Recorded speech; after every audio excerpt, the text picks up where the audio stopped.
दीवार पे लगी उस पुरानी घड़ी की टिक टिक आज मुझे किसी उल्टी गिनती की तरह महसूस हो रही थी। जैसे वो मुझे बता रही हो कि मेरे पास ममता की छाँव में बैठने के लिए अब चंद ही लम्हे बाकी हैं। मैंने फर्श पे बैठे बैठे अम्मी का वो हाथ थामा जो अब हड्डियों का ढांचा बन चुका था। उनकी रंगत हल्दी की तरह जर्द पड़ चुकी थी और माथे पे पसीने की बारीक बूंदें चमक रही थीं। मेरा दिल चाह रहा था कि मैं अपना सर उनकी गोद में रख दूं और इस जालिम दुनिया से छुप जाऊं, लेकिन हकीकत का कुल्हाड़ा मेरे सर पे लटक रहा था। अम्मा, आप मेरे साथ बस डॉक्टर के पास चलें। मुझसे आपकी ये हालत देखी नहीं जा रही। मैं अपनी माँ को डॉक्टर के पास ले जाने का कह रही थी, लेकिन वो मेरी बात बिल्कुल भी नहीं मान रही थी। अरे बेटा, मैं बिल्कुल ठीक हूँ। डॉक्टर के पास जाने की ज़रूरत नहीं है, और अगर डॉक्टर के पास जाऊँ भी सही तो मेरे पास कौन से पैसे हैं जो वो मुझे देख लेंगे। अम्मा ने ये कहा तो मुझे उनकी बात समझ आ गई, वो सही कह रही थी। लेकिन अम्मा, हम सरकारी अस्पताल भी तो जा सकते हैं ना। वहाँ पर तो पैसों की ज़रूरत नहीं होनी। मैं आपको यहाँ घर बैठे देख नहीं सकती, आप मेरे साथ डॉक्टर के पास चलें बस। मैं अम्मा को सरकारी अस्पताल जाने का कह रही थी, लेकिन अम्मा तो मेरी बात मानने को ही तैयार नहीं थी। अरे बेटा, सरकारी अस्पताल बस नाम के ही होते हैं, वहाँ भी बहुत सारी दवाइयाँ लिख के देते हैं जो हमें खुद ही लेनी होती हैं। तुम रहने दो, बस मैं ठीक हो जाऊंगी। जाओ बेटा, अपनी पढ़ाई करो। अम्मा मुझे पढ़ने का कह रही थी। आखिर इतनी परेशानी में मुझसे पढ़ाई कैसे होनी थी। बेशक मेरे पेपर सर पे थे, लेकिन अम्मा की ये तबीयत देख के मुझसे अम्मा के पास से उठा ही नहीं जा रहा था। अम्मा की आंखें दर्द से फटी जा रही थीं और जिस्म तो जैसे गर्म तवे की तरह तपा हुआ था। अम्मा की ऐसी हालत नहीं थी कि उन्हें कुछ भी देर घर पे रखा जाए। उन्हें फौरी तौर पे डॉक्टर के पास ले जाना बहुत ज़रूरी था। मेरी माँ घरों में काम कर करके ही मेरा और अपना पेट पाल रही थी, लेकिन अम्मा को पूरा एक हफ्ता हो गया था। वो बिस्तर से लग के रह गई थी। मैं रोज़ उन्हें कहती कि अम्मा डॉक्टर के पास चलें, लेकिन वो मेरी एक ना मानती और ज़िद पर अड़ी हुई थी कि वो खुद ही ठीक हो जाएंगी। मगर आज तो उनकी तबीयत पहले से भी बहुत ज़्यादा ख़राब थी। मेरा तो दिल मुट्ठी में आ गया था। मुझे समझ नहीं आ रही थी कि आखिर मैं क्या करूं। मेरे पास तो एक पाई भी नहीं थी जो मैं अम्मा को डॉक्टर के पास ले जा। 10वीं क्लास में पढ़ती थी और मेरे इम्तिहानात सर पे थे। मेरी अम्मा ने रात दिन एक करके मेहनत मजदूरी की थी और मुझे इस काबिल किया था कि मैं 10 जमातें पढ़ चुकी थी। अम्मा की हालत मुझसे देखी नहीं जा रही थी। उससे अब और बर्दाश्त नहीं हो रहा था। मैं फ़ौरन से उठी और कमरे से बाहर निकल आई। कमरे से बाहर निकलते ही मेरी आंखों से ज़ारों कतार आंसू बहने लगे, क्योंकि जब तक मैं अम्मा के साथ बैठी रही थी तो अपने आप पे कंट्रोल किया हुआ था, क्योंकि मैं अम्मा को मज़ीद परेशान नहीं करना चाहती थी। लेकिन अब मैं आपे से बाहर हो गई थी। मेरी आंखों से ज़ारों कतार आंसू बह रहे थे।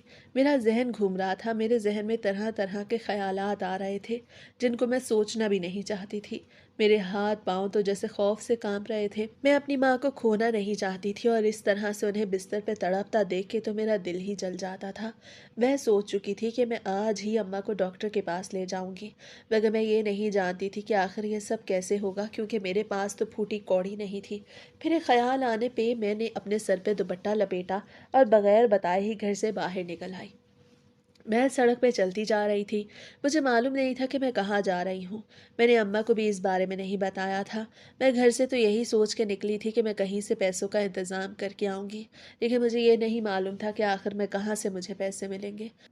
मैं तो यहाँ किसी को जानती भी नहीं थी। अम्मा ने मुझे कभी भी घर से निकलने नहीं दिया था और हमेशा ही घर में रखा था। अम्मा यही कहती थी कि उनके होते हुए मुझे कोई काम की ज़रूरत नहीं और मुझे सिर्फ़ और सिर्फ़ पढ़ाई पे तवज्जो देने की ज़रूरत है। मैं घर से निकल चुकी थी। तपती धूप में मेरा सर घूम रहा था। मेरे पाँव में पहनी चप्पल की तलियाँ अब ज़मीन से चिपकने लगी थीं। इतनी गर्म हो गई थी कि दिल कर रहा था कि जूते पाँव से ही निकाल के फेंक दूँ। लेकिन मैं अगर उन्हें निकाल के फेंक देती तो फिर मेरे पाँव ही जल जाते। मैं मोहल्ले की गली में चलती जा रही थी। मैं तो यहाँ पे किसी को जानती भी नहीं थी, क्योंकि इस घर में हमें आए हुए अभी सिर्फ 5 महीने ही हुए थे। हम यहाँ किराए के मकान में रहते थे। अब्बा के जाने के बाद चाचा ने हमें अपने ही घर से निकाल दिया था। अब्बा का अपना घर था, लेकिन अब्बा के जाने के बाद चाचा और चाची ने वो घर अपने नाम करवा लिया और हम बेसहारा माँ बेटी को घर से निकाल दिया। तब से मेरी माँ लोगों के घरों के काम कर करके ही अपना और मेरा पेट पाल रही थी। मैं सड़क पे चलती जा रही थी। मुझे पता नहीं था कि मैं कहाँ जाना चाहती हूँ और कहाँ नहीं। मगर फिर अचानक से एक मोटरसाइकिल वाला लड़का आके मेरे बिल्कुल पास खड़ा हो गया। उसकी गंदी नज़रें मुझे अपने ऊपर महसूस हो रही थीं। उसे अभी तक कुछ भी नहीं बोला था, मगर उसकी नज़रें बहुत कुछ कह रही थीं। मैं नज़रें झुकाए खड़ी थी, क्योंकि वो मेरे आगे ही अपनी मोटरसाइकिल खड़ी कर चुका था। और मुझे सर पैर गंदी नज़रों से देख रहा था। मेरा दिल कर रहा था कि अभी उसका मुंह तोड़ दूं, लेकिन मैं एक कमज़ोर तन्हा लड़की थी। आखिर इतने मोटे हट्टे कट्टे लड़के से कैसे लड़ सकती थी? इसीलिए ही मैंने नज़रें झुका रखी थी ताकि बात आगे न बढ़े। अरे ओ हसीना, कहाँ जा रही हो? उस लड़के का जैसे ही ये गलीज़ जुमला मेरे कान में पड़ा, मेरी रूह तक कांप गई। मैंने कोई जवाब न दिया और उसकी मोटरसाइकिल से थोड़ा दूर हट के फिर से अपनी राह पे चल दी। मैंने दुपट्टे को और भी अच्छे से अपने गिर्द लपेट लिया था और बस चलती चली जा रही थी। लेकिन फिर अचानक से वो लड़का अपनी मोटरसाइकिल पे मेरे आगे आ गया और मोटरसाइकिल से उतर खड़ा हुआ। मोटरसाइकिल से उतर के वो मेरे बिल्कुल ही करीब आके खड़ा हो गया। इतना हसीन चेहरा, इतनी प्यारी आंखें, वो ये सब अल्फाज मेरे लिए अदा कर रहा था। उसके चेहरे पर खबीस मुस्कुराहट छा गई। मैं नहीं जानती थी कि आखिर वो मुझसे क्या चाहता है, लेकिन उसकी खबीस और गलीज नज़रें मुझे अब बर्दाश्त नहीं हो रही थी। मेरे होश उस वक्त उड़ गए जब उसने मेरा हाथ थाम लिया। जैसे ही उसने मेरा हाथ थामा तो मेरा हाथ उस पर उठ गया, क्योंकि अब मुझसे कंट्रोल नहीं हो रहा था। छोड़ो मेरा हाथ, वरना यहीं पर शोर मचाना शुरू कर दूंगी। मैं उसे थप्पड़ मारने के बाद अभी भी गुस्से में उस पर चिल्ला रही थी, लेकिन उसकी लाल होती आंखों से अब मुझे खौफ महसूस हो रहा था। उसे फौरन मेरा हाथ छोड़ा और एक उंगली के इशारे से ये कहता हुआ वहां से चला गया कि अब तुम देखो मैं तुम्हारे साथ करता क्या हूँ। मैं नहीं जानती थी कि आखिर वो कौन था और मेरे साथ ऐसा क्यों कर रहा था, मगर अब मेरा वहां से निकलना ही ज़रूरी था। वो तो मोटरसाइकिल उठा के जा चुका था।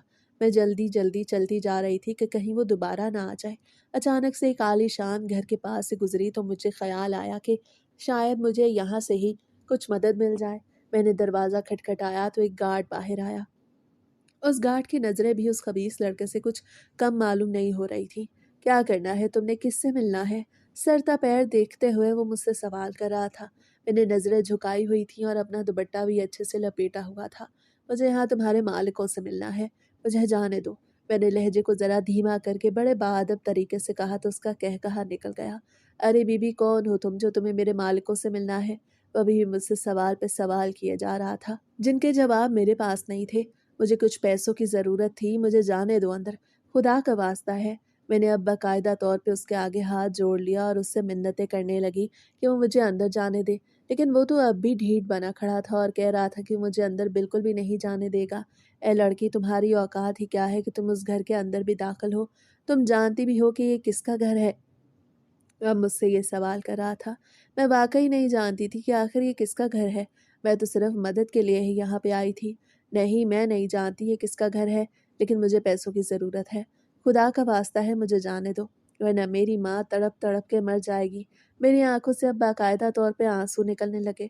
मैंने अभी भी उस शख़्स के सामने हाथ जोड़े हुए थे और उससे मिन्नतें कर रही थी कि मुझे अंदर जाने दे, मगर उस शख़्स के चेहरे पे इस बार थोड़ी संजीदगी आ गई।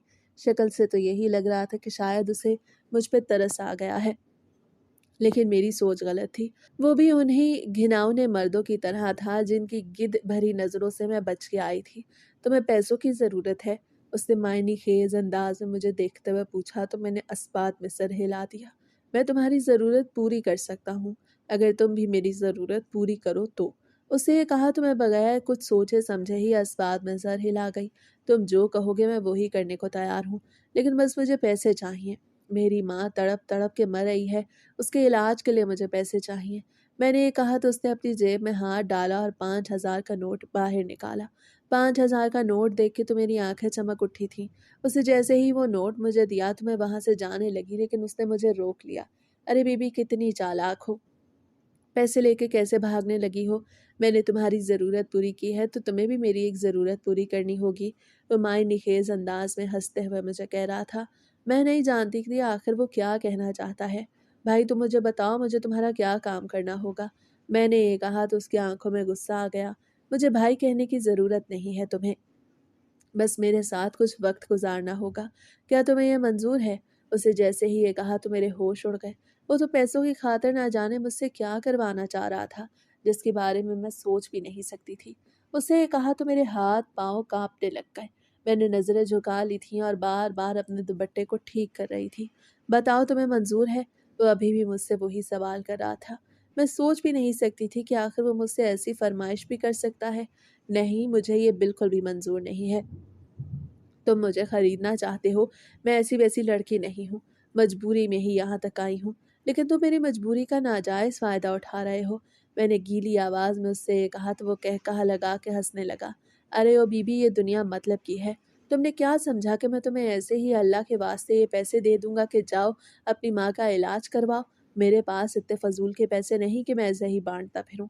अगर तुम्हें मेरी बात मंज़ूर है तो पैसे लो, वरना जल्दी से मेरे पैसे वापस करो और दफ़ा हो जाओ यहाँ से। उसने दो टोक अंदाज़ में मुझसे ये कहा तो मेरी आँखों से आँसू निकल आए। जो वो फ़रमाइश मुझसे कर रहा था, वो मैं बिल्कुल भी पूरी नहीं कर सकती थी। पूरी करना तो दूर की बात, मैं तो ऐसा सोच भी नहीं सकती थी।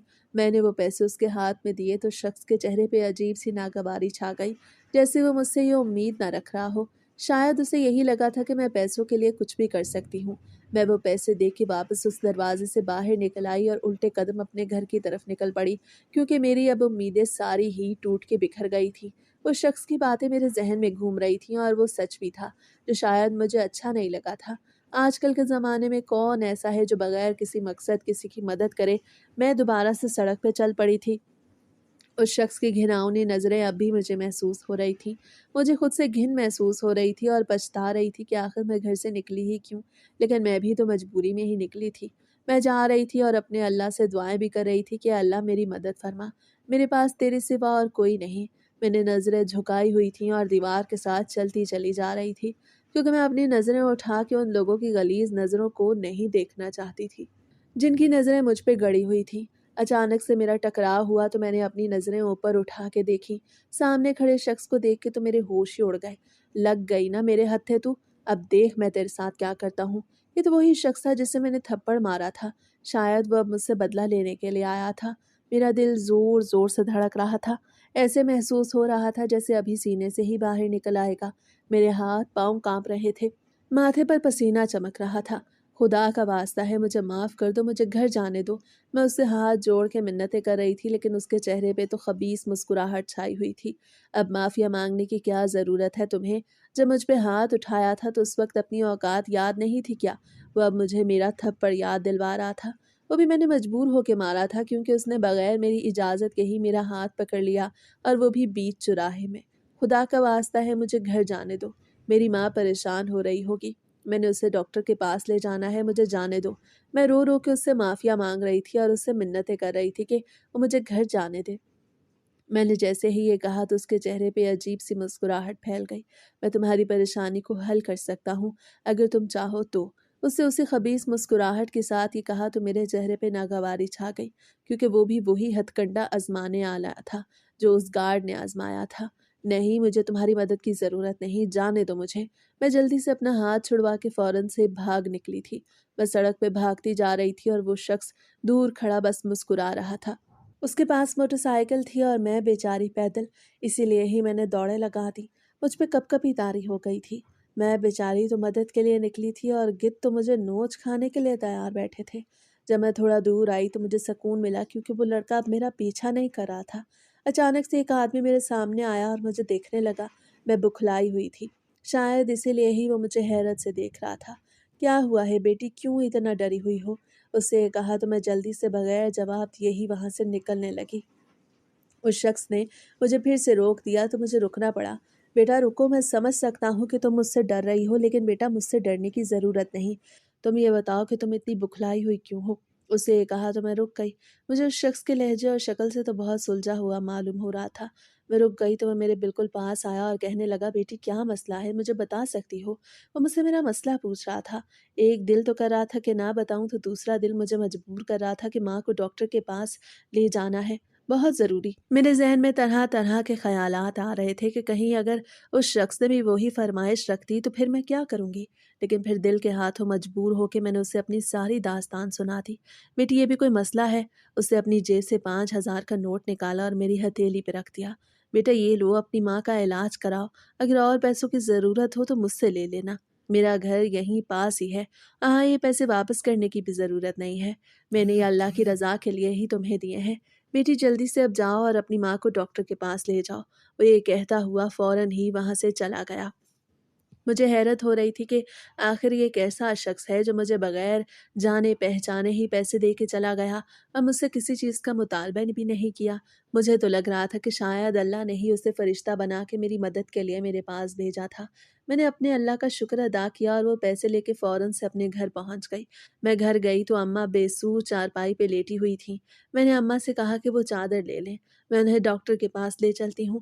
میں نے یہ کہا تو اماں مجھے حیرت سے دیکھنے لگی۔ ارے بیٹا، تو مجھے ڈاکٹر کے پاس کیسے لے جاؤ گی؟ میرے پاس تو پیسے ہی نہیں ہیں۔ رہنے دو بس، اماں وہی جواب دے رہی تھیں جو وہ پہلے دیتی آئی تھیں۔ نہیں اماں، میرے پاس پیسے ہیں، اب زیادہ سوال جواب کا وقت نہیں، آپ میرے ساتھ ڈاکٹر کے پاس چلیں، میں باہر رکشہ روکتی ہوں۔ ہمارا گھر سڑک پہ ہی تھا، اسی لیے رکشہ ملنے میں آسانی ہو جاتی تھی۔ میں نے اماں کو سہارا دے کے اٹھایا اور انہیں چادر وغیرہ پہنائی۔ خود بھی میں نے چادر پہن لی اور ہم دونوں ماں بیٹی گھر سے باہر نکل آئے۔ اماں سے تو چلا بھی نہیں جا رہا تھا۔ شکر سے ہمیں جلدی رکشہ مل گیا اور ہمیں ڈاکٹر کے پاس جانے میں تھوڑی ہی دیر لگی تھی۔ ڈاکٹر کے پاس ہم پہنچ چکے تھے، وہاں تو باہر لمبی لائن لگی تھی، ہمیں اپنی باری کا انتظار کرنا تھا۔ میں نے اماں کو بینچ پہ بٹھا دیا اور ان کی باری کا انتظار کرنے کے لیے خود ہی لائن میں کھڑی ہو گئی۔ اماں کی باری آتے آتے مجھے وقت لگ گیا، لیکن جیسے ہی اماں کی باری آئی تو میں ماں کا ہاتھ پکڑ کے ڈاکٹر کے پاس لے گئی۔ ڈاکٹر نے بڑے آرام سے اور بڑی توجہ کے ساتھ اماں کا چیک اپ کیا۔ اس وقت اس نے کچھ بھی نہیں کہا، بس یہی کہا کہ اماں کو چھوڑنے کے بعد میں ان کی بات آ کے سن لوں۔ مجھے حیرت ہو رہی تھی کہ آخر وہ مجھے اس طرح سے اکیلا کیوں بلا رہے ہیں، لیکن پھر مجھے لگا شاید وہ ماں کے سامنے بات نہ کرنا چاہتے ہوں، اس لیے مجھے اکیلا بلا رہے ہیں۔ جب میں گئی تو ڈاکٹر نے ایک ایسی بات کہی جسے سن کے میرے پیروں تلے سے زمین نکل گئی۔ آپ کی ماں کو بلڈ کینسر ہے، ان کے پاس وقت بہت کم ہے، جتنا ہو سکے ان کا خیال رکھا جائے اور ان کا علاج شروع کروایا جائے۔ ڈاکٹر نے یہ کہا تو مجھے ایسے محسوس ہوا جیسے ابھی میری سانسیں اٹک جائیں گی۔ ڈاکٹر صاحب، یہ آپ کیسی بات کر رہے ہیں؟ اماں کو بلڈ کینسر کیسے ہو سکتا ہے؟ انہیں تو معمولی سا بخار تھا۔ میں اب تصدیق کرنے کے لیے دوبارہ سے ڈاکٹر سے پوچھ رہی تھی۔ نہیں بیٹا، انہیں بخار نہیں بلکہ انہیں بلڈ کینسر ہی ہے، جس کی وجہ سے انہیں بار بار بخار ہو رہا ہے۔ تمہیں جلد سے جلد ان کا علاج کروانا ہوگا۔ ڈاکٹر نے مجھے پوری تفصیل سے بتایا تو مجھے ان کی بات سمجھ آ گئی۔ اماں باہر بیٹھی میرا انتظار کر رہی تھی۔ مجھ میں تو ہمت ہی نہیں تھی کہ باہر جا کے اماں کو دیکھ بھی سکوں۔ میرا دل خون کے آنسو رو رہا تھا۔ میں ڈاکٹر کے کمرے سے نکل آئی، اماں میری طرف دیکھ رہی تھی جیسے وہ مجھ سے کچھ پوچھنا چاہتی ہوں، اور پھر میرے خیال کے مطابق اماں نے مجھ سے سوال کر ہی دیا۔ ارے بیٹا، ڈاکٹر نے کیا کہا ہے؟ وہ مجھ سے پوچھ رہی تھی۔ اماں، ڈاکٹر نے کہا ہے کہ آپ کو بخار ہے، آپ کو اپنا خیال رکھنے کی ضرورت ہے۔ اس وقت تو میں نے اماں کو ٹال دیا، لیکن میرے اندر تو طوفان برپا ہو گیا تھا۔ مجھے سمجھ نہیں آ رہی تھی کہ میں آخر کہاں سے اتنے سارے پیسے لاؤں گی جو میں اماں کا علاج کروا سکوں گی۔ اماں اور میں دونوں گھر پہنچ چکے تھے۔ میں نے جاتے ساتھ ہی جائے نماز بچھا دیا اور اپنے رب کے حضور سجدہ ریز ہو گئی۔ پہلے میں نے نماز پڑھی اور پھر اپنے اللہ کے حضور سجدے میں گڑ گڑا کے اللہ سے معافی مانگنے لگی اور اپنی ماں کے لیے دعا کرنے لگی۔ اے اللہ، تو جانتا ہے کہ میرے پاس اس بوجھ کو اٹھانے کی طاقت نہیں۔ اے اللہ، کوئی وسیلہ بنا، میری ماں کو صحت دے۔ میں اپنے اللہ سے دعا کر رہی تھی۔ تھوڑی دیر بعد میرے دل کو کچھ سکون پہنچا تو میں نے اپنے اللہ کا شکر ادا کیا اور جائے نماز فولڈ کر کے رکھ دی۔ وقت بڑی تیزی سے گزرتا جا رہا تھا۔ اب اس واقعے کو پورے 4 دن گزر چکے تھے۔ میری اماں کی طبیعت تو ذرا بھی نہیں سنبھل رہی تھی اور دن بدن بگڑتی ہی چلی جا رہی تھی۔ ایک دن رات کو جب میں اور اماں کمرے میں سوئے ہوئے تھے تو اچانک سے اماں چارپائی سے اٹھ بیٹھیں اور رونے لگ گئیں۔ ان کی رونے کی آواز سن کے میری بھی آنکھ کھل گئی اور میں اٹھ کے ان کے ساتھ بیٹھ گئی۔ ماں، آپ کو کیا ہوا ہے؟ آپ کیوں ایسے بیٹھ گئی ہیں اور رو کیوں رہی ہیں؟ آپ ٹھیک تو ہیں نا؟ میں ان سے پوچھ رہی تھی، لیکن وہ تو میرا جواب بالکل بھی نہیں دے رہی تھی اور بس روئے جا رہی تھی، مگر پھر یہ کہہ کے چارپائی پہ لیٹ گئیں کہ بیٹا کوئی بات نہیں، پریشان نہ ہو اور سو جاؤ۔ وہ خود سو گئی تھیں۔ میرے دل کو بالکل بھی سکون نہیں مل رہا تھا، لیکن سوچتے سوچتے نہ جانے مجھ پہ کب نیند کی دیوی مہربان ہوئی اور میں نیند کی وادیوں میں کھو گئی۔ صبح جب میری نیند کھلی تو اماں چارپائی پہ بالکل بے سود لیٹی ہوئی تھیں۔ میں اٹھی اور اماں کے بالکل قریب جا کے کھڑی ہو گئی۔ اماں اٹھی، میں آپ کے لیے روٹی لے کے آ رہی ہوں، منہ ہاتھ دھو لیں اور کھانا کھا لیں۔ میں نے یہ کہا تو اماں بالکل ویسی کی ویسی پڑی رہیں جیسے انہوں نے میری کوئی بات سنی ہی نہ ہو۔ میں نے انہیں ہاتھ لگا کے اٹھانا چاہا تو ایسے محسوس ہوا جیسے وہ بالکل ہی بے جان ہو گئی ہوں۔ میرے ہوش اڑ گئے، میری آنکھوں سے بہت زیادہ آنسو بہہ رہے تھے کہ کہیں میری ماں کو کچھ ہو تو نہیں گیا۔ وہی بات ہوئی جس کا ڈر تھا۔ میری ماں مجھے ہمیشہ ہمیشہ کے لیے اس دنیا سے چھوڑ کے چلی گئی تھی۔ میں اپنی ماں کی چارپائی پہ بیٹھی ان کے पाँव को अपने हाथों में लिए चूम रही थी। मेरी आंखों से आंसू ज़ारों कतार बह रहे थे और मुझ पे कँपकँपी तारी हो गई। मुझे समझ नहीं आ रही थी कि अब मेरा क्या होगा। मेरी माँ मुझे हमेशा के लिए छोड़ के जा चुकी थी। डॉक्टर ने मुझे पहले ही कहा था कि उनके पास दिन बहुत कम है। अगर उनका वक्त पे इलाज ना करवाया गया तो फिर उनका बचना नामुमकिन है। अब मेरे पास तो खाने के ही पैसे नहीं थे, तो मैं इलाज कैसे करवाती। वक्त बड़ी तेज़ी से गुजरता जा रहा था। अम्मा का कफन दफन तो मोहल्ले वालों ने तरस खा के कर लिया था, लेकिन अब मैं बिल्कुल घर पे तन्हा होके रह गई थी। मेरे पास एक फूटी कौड़ी भी नहीं थी जो मैं आटा लेके अपने लिए रोटी बना लेती। रात को मैं बैठी हुई थी कि अचानक से दरवाजे पे दस्तक हुई। मुझे लगा कि शायद कोई मोहल्लेदार होगा जो मेरे लिए खाना लेके आया होगा, लेकिन मेरे होश उस वक्त उड़ गए जब सामने खड़ा शख्स मकान मालिक था। उसकी नज़रों में अजीब सा गुस्सा था। मैं समझ चुकी थी कि वो आखिर यहाँ पे क्यों आया है। वो अपने 3 माह का किराया लेने आया था। अम्मा के होते हुए भी वो 1-2 दफ़ा मांग गया था, लेकिन अम्मा ने उस वक्त ये कह दिया था कि जब वो ठीक हो जाएंगी तो काम पे जाएंगी और उन्हें पैसे मिलेंगे तो वो वापस कर देंगी। उस वक़्त वो चला गया था और अम्मा के इस दुनिया से जाने के बाद भी उसने 2-3 दिन तक खामोशी इख्तियार की थी, मगर शायद वो अब मुझसे पैसे माँगने के लिए आया हुआ था। लड़की, मेरे 3 माह का किराया निकालो वरना इस घर से निकल जाओ। तुम्हारी माँ से भी मैंने ये कहा था, लेकिन उसने अभी तक मेरे पैसे अदा नहीं किए।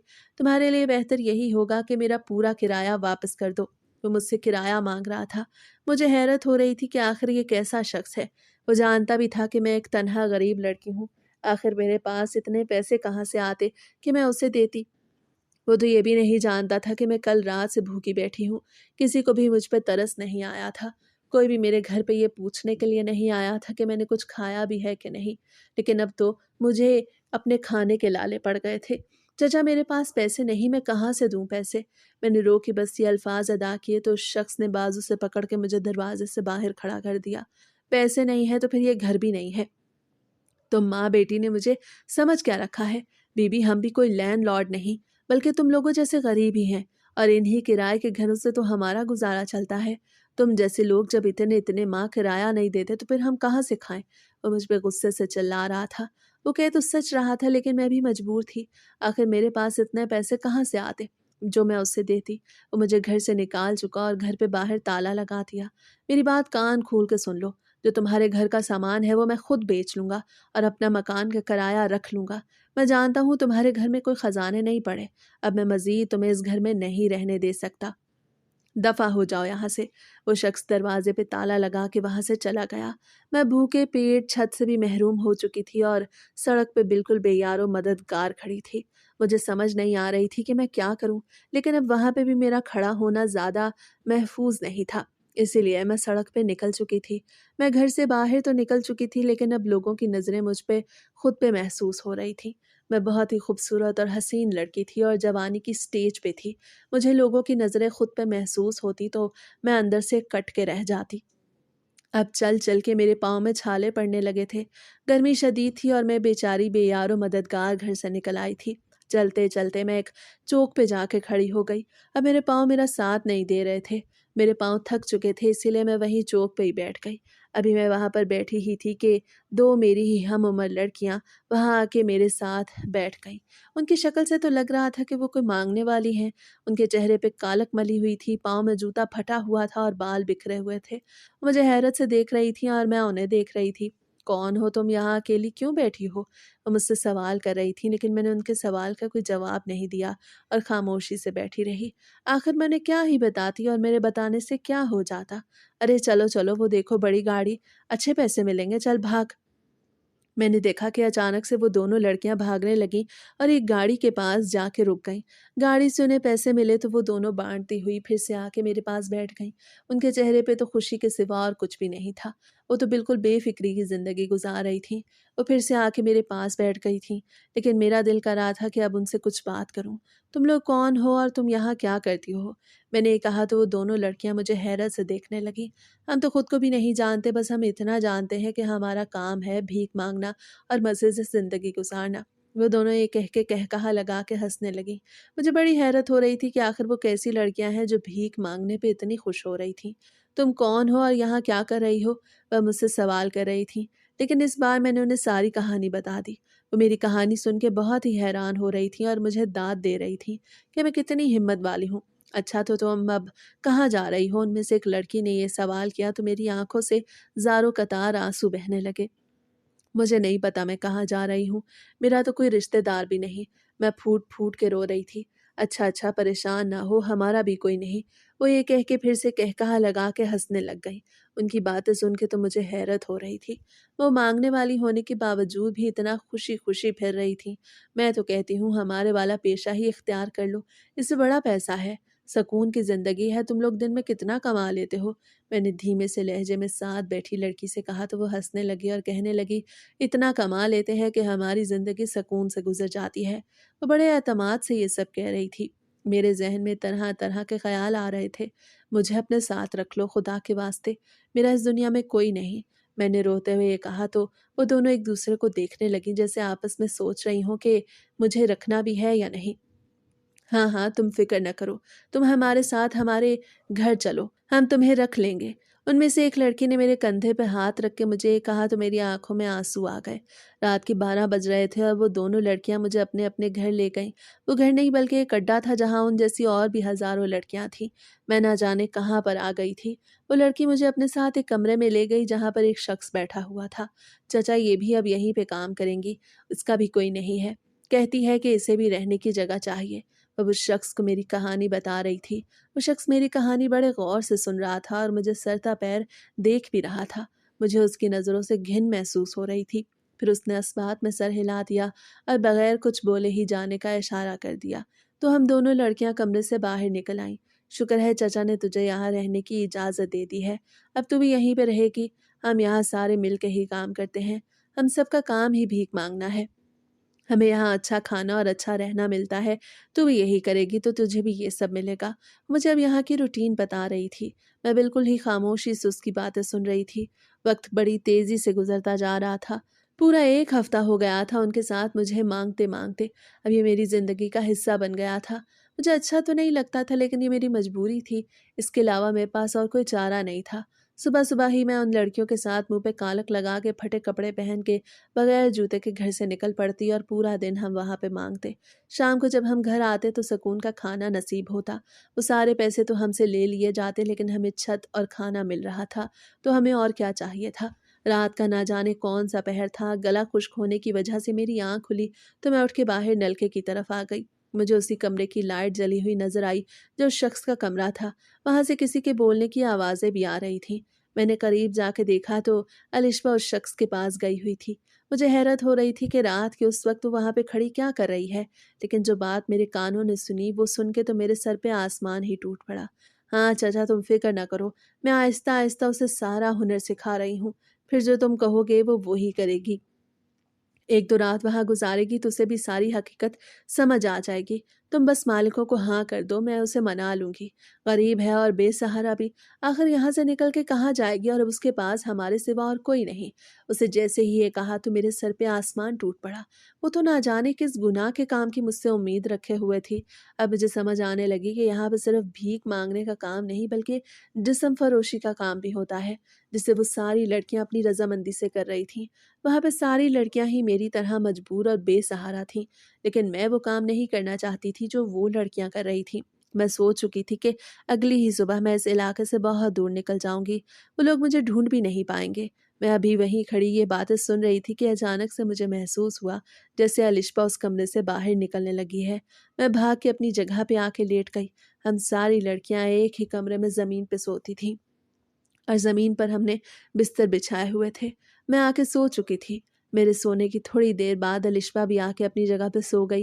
मुझे हैरत हो रही थी कि आखिर ये कैसी लड़कियां हैं जो पैसे की खातिर ना जाने क्या-क्या कर रही हैं। अगली सुबह हुई तो मैं उनके साथ घर से निकल पड़ी लेकिन मौका देखते ही मैं उनसे खुद को बचा के दूर निकल आई। मैं नहीं जानती थी कि मैं कहाँ जा रही हूँ लेकिन मैं इतना ज़रूर जानती थी कि मैं अगर यहाँ पे रही तो कहीं की नहीं रहूँगी। जो वो काम मुझसे करवाना चाहते थे वो मैं करना तो दूर की बात सोच भी नहीं सकती थी। मैं अब सड़क पे चलती जा रही थी। तपती धूप में मेरा दिमाग घूम रहा था। मैं नहीं जानती थी कि अब मेरा ठिकाना क्या है, लेकिन मैं इतना जानती थी कि अब चलते-चलते मैं उस इलाके से तो बहुत दूर ही निकल आई हूँ, जहाँ पे वो सारी लड़कियाँ माँगती थीं। रात मैंने फुटपाथ पे गुज़ार दी क्योंकि मेरे पास कोई ठिकाना नहीं था, लेकिन अब मुझे अपने लिए कुछ न कुछ तो करना ही था। وقت بڑی تیزی سے گزرتا جا رہا تھا۔ اب میں روز ہی فٹ پاتھ پہ اپنی رات گزارتی اور پورا دن بھیک مانگتی۔ مجھے تو اب طریقہ بھی آ گیا تھا لوگوں سے پیسے نکلوانے کا۔ بے شک یہ کام مجھے اچھا نہیں لگتا تھا، لیکن اب اس کے سوا میرے پاس اور کوئی چارہ بھی نہیں تھا۔ میرے پاس کوئی ہنر نہیں تھا جس سے میں کما سکتی، اور میری پڑھائی بھی اتنی زیادہ نہیں تھی کہ مجھے کہیں نوکری مل جاتی۔ میں صبح اور میری شامیں بھیک مانگنے سے شروع ہوتی اور بھیک مانگنے پہ ہی ختم ہوتی۔ مجھے اپنی اماں کی بہت یاد آتی تھی۔ کتنی بار تو میں اماں کی قبر سے بھی ہو کے آئی۔ میں اماں کو اپنی ہر بات بتاتی تھی۔ بے شک وہ میری بات نہیں سنتی تھی، بلکہ من و مٹی تلے جا سوئی تھی، لیکن میں اپنے من کا بوجھ ہلکا کرنے کے لیے ان کے پاس اکثر جاتی تھی۔ صبح صبح ہی میں اپنے منہ پہ کالک مل کے سڑک پہ نکل پڑتی اور بھیک مانگتی۔ میرے پاس اچھے خاصے پیسے آ جاتے جس سے میں کھا پی لیتی۔ میرے پاس رہنے کا کوئی مستقل ٹھکانہ تو نہیں تھا۔ میں سڑک پہ ہی سوتی تھی، لیکن میرے کھانے کا انتظام ہو گیا تھا، وہ بھی بھیک مانگنے سے۔ کبھی کبھی میں سوچتی کہ نہ جانے میری زندگی کا کیا ہوگا، کیا میری زندگی ایسے ہی ساری گزر جائے گی بھیک مانگتے مانگتے۔ لیکن فی الحال میرے پاس اور کوئی چارہ نہیں تھا۔ میں روز اپنے چہرے پہ کالک مل لیتی تاکہ لوگوں کی گندی نظروں سے بچ سکوں۔ ایک دن جب میں بھیک مانگنے کے لیے بازار میں گھوم رہی تھی تو اچانک سے آسمان پر بادل چھا گئے۔ مجھے لگا آج اس ماحول میں لوگ مجھ پہ ترس کھائیں گے اور میرے اور بھی زیادہ پیسے جمع ہوں گے۔ لیکن اچانک سے تیز بارش شروع ہو گئی اور میرے سارے چہرے کی کالک دھل گئی۔ میری نکھری نکھری رنگت اب اس کالک سے باہر آ چکی تھی۔ لوگوں کی نظروں سے بچنے کے لیے اور بارش سے بچنے کے لیے میں نے ایک دکان کے شیڈ کے نیچے آ کے پناہ لی۔ اچانک سے ایک شخص دکان سے باہر نکلا اور بازو سے پکڑ کے مجھے دکان کے اندر لے گیا اور شیڈ بھی باہر سے بند کر دیا۔ اندر خوب اندھیرا تھا، میرے ہاتھ تھر تھر کانپ رہے تھے، میرے دل کی دھڑکنیں تیز سے تیز ہوتی جا رہی تھیں۔ ایسے محسوس ہو رہا تھا کہ ابھی دل سینے سے باہر نکل آئے گا۔ مجھے خوف محسوس ہو رہا تھا کہ آخر مجھے یہاں پہ کون لایا ہے۔ میں زور زور سے چیخیں مار رہی تھی، دروازہ کھولو، کون ہو تم؟ لیکن مجھے کوئی جواب نہ دیا گیا۔ اچانک سے دکان میں لائٹ جلی تو سامنے کھڑے شخص کو دیکھ کے میرے ہوش اڑ گئے۔ سامنے ایک ادھیڑ عمر کا شخص کھڑا تھا جو مجھے سر تا پیر دیکھ رہا تھا۔ میں بھی اسے دیکھ رہی تھی۔ میں نے اپنے ارد گرد دوپٹہ اچھے سے لپیٹ لیا۔ مجھے وہ شخص بھی دوسرے لوگوں کی طرح ہی لگ رہا تھا جو باہر نوچ کھانے کے لیے بیٹھے تھے۔ تم مجھے یہاں کیوں لائے ہو؟ آخر کیا چاہتے ہو تم؟ چھوڑ دو مجھے، جانے دو یہاں سے۔ میں اس پہ چیخ چلا رہی تھی۔ میری آنکھوں سے زاروں قطار آنسو بہہ رہے تھے۔ میں بار بار اپنا دوپٹہ سیٹ کر رہی تھی۔ وہ شخص ایک ایک قدم لیتا میری طرف بڑھ رہا تھا۔ جیسے جیسے وہ میرے قریب آتا جا رہا تھا میرے دل کی دھڑکنیں بڑھتی چلی جا رہی تھیں۔ وہ میرے بالکل قریب آ کے کھڑا ہو گیا۔ بیٹی تم کون ہو؟ یہاں پہ اکیلی کیا کر رہی تھی؟ اس نے کہا تو میں اسے حیرت سے دیکھنے لگی۔ اس کے چہرے پہ عجیب نرمی تھی جو لوگوں سے بہت مختلف محسوس ہو رہی تھی، لیکن میں نے اس کی بات کا کوئی بھی جواب نہ دیا اور خاموشی سے بیٹھی رہی۔ بیٹی مجھے غلط نہ سمجھنا، مجھے تمہاری فکر ہے۔ تم مجھے بتا سکتی ہو کہ تم کون ہو، تمہاری کیا پریشانی ہے اور اس طرح سے اکیلی کیوں گھوم رہی ہو؟ وہ مجھ سے سوالوں پہ سوال کیے جا رہا تھا۔ میں ابھی بھی اسے حیرت سے دیکھ رہی تھی۔ کبھی تو میرے ذہن میں خیال آتا کہ یہ بھی انہی مردوں کی طرح ہے، تو کبھی خیال آتا کہ یہ شخص ان سے مختلف ہے۔ میری آنکھوں سے زاروں قطار آنسو بہہ رہے تھے۔ مجھے کچھ سمجھ نہیں آ رہی تھی کہ اب میں کیا کروں، لیکن پھر دل کے ہاتھوں مجبور ہو کے میں نے اس شخص کو اپنی ساری کہانی بتا دی۔ میری حیرت اس وقت بڑھ گئی جب اس کی آنکھوں سے بھی آنسو نکلنے لگے۔ آخر ایسا کون سا شخص تھا جو کسی بھی غیر لڑکی کی دکھ بھری کہانی سن کے رو سکتا تھا؟ لیکن پھر اس نے اپنی آنکھیں صاف کی اور کہنے لگا کہ بیٹی تم مجھ سے گھبراؤ نہیں، تم یہاں پہ محفوظ ہو، مجھے تمہاری فکر ہو رہی تھی۔ میں تمہیں کب سے سڑک پہ ادھر سے ادھر جاتے دیکھ رہا تھا، اسی لیے ہی تمہیں یہاں لے آیا۔ کام کرنا چاہو گی؟ جیسے ہی اس شخص نے یہ کہا تو میں حیرت سے اسے دیکھنے لگی۔ کام؟ میں نے بس اتنا ہی کہا تو اس شخص کے چہرے پہ مسکان آ گئی۔ ہاں کام کر لوں گی۔ وہ ابھی بھی مجھ سے کام کے بارے میں پوچھ رہا تھا۔ کون سا کام کرنا ہوگا مجھے؟ جب میں نے یہ کہا تو اس شخص نے میرے سر پہ ہاتھ رکھ دیا۔ مجھے ایسے محسوس ہو رہا تھا جیسے میرے ابا نے میرے سر پہ ہاتھ رکھا۔ میرے ابا کو اس دنیا سے رخصت ہوئے پورے 10 سال ہو چکے تھے، لیکن ابھی بھی مجھے ان کی بہت یاد آتی تھی۔ بے شک اس وقت میں چھوٹی تھی، لیکن مجھے ان کا وہ پیار آج بھی یاد تھا۔ بیٹی تم پڑھنا لکھنا تو جانتی ہو؟ اس شخص نے یہ کہا تو میں نے جلدی سے اس بات میں سر ہلا دیا، کیونکہ میں تو 10ویں پڑھ رہی تھی اور مجھے لکھنا پڑھنا تو آتا ہی تھا۔ مجھے کیا کرنا ہوگا؟ میں نے اس سے وہی سوال کیا۔ بیٹا میرا ایک بہت بڑا کارخانہ ہے جہاں پہ عورتیں کام کرتی ہیں، تمہیں اچھی تنخواہ مل جائے گی، तुम वहाँ पे लिखत पढ़त का काम करना, और हाँ, तुम्हारे रहने का इंतज़ाम भी हो जाएगा। बहुत सारी बेसहारा औरतों को वहाँ पे एक क्वार्टर भी मिला हुआ है जहाँ सब मिल के रहते हैं। उसने ये कहा तो मेरी आंखों से आंसू निकल आए। वक्त बड़ी तेज़ी से गुजरता जा रहा था। वो शख्स मुझे कारखाने ले गया, काम भी समझा दिया। काम बहुत आसान था, रकम भी बहुत माकूल थी। मेरी जान छूट गई उस भीख मांगने से। बेशक वो भीख मुझे पसंद नहीं थी, लेकिन वो मेरी मजबूरी थी और ज़रूरत थी। अल्लाह का शुक्र है कि अब मुझे एक बहुत ही अच्छा काम मिल गया और मुझे हलाल की रोज़ी मिल गई थी। मेरे रहने का भी इंतज़ाम हो गया था। मैं यहाँ गिद्धनुमा मर्दों की गलीज़ नज़रों से भी महफूज थी। मैं अपने अल्लाह का हर वक्त दिन रात शुक्र अदा करती थी कि उसने मुझे बेहतरीन अता किया, और ये सब मेरी माँ की दुआओं का नतीजा था। वो हर वक्त ही मुझे दुआएं देती थीं कि बेटा, अल्लाह तुम्हारी ज़िंदगी में आसानियाँ पैदा करे। बेशक मेरी अम्मा और अब्बा मेरे पास मौजूद नहीं थे, लेकिन उनकी दुआएं आज भी मेरे साथ थीं, जो मुझे इस मकाम तक लाई थी।